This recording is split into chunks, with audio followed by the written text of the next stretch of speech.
Quand on parle de désenclavement, on parle de réduire la distance ou réduire le temps.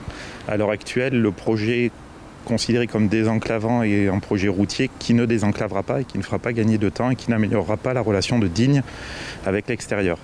La différence avec le projet que porte l'association depuis des années, sur lequel on rencontre les élus, c'est de dire qu'on a un projet global de mobilité qui comprend le transport en commun, les aménagements routiers et le vélo, avec les sommes déjà allouées. On ne veut pas d'argent supplémentaire, on veut juste qu'on réaffecte les sommes sur des projets qui seront réellement utiles sur la mobilité des gens.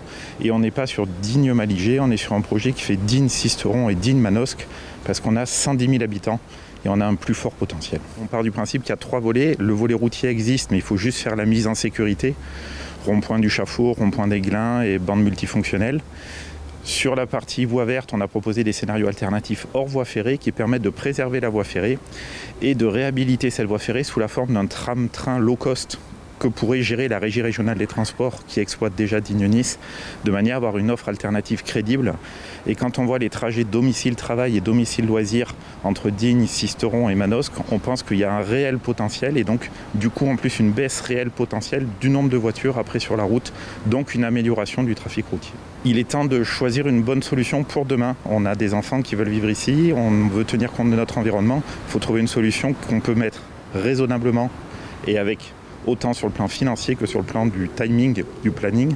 Si en 2-3 ans, on peut faire notre projet, alors que le projet routier, je pense que dans 5, 10 ou 15 ans, on en parlera encore parce qu'il ne sera toujours pas fini.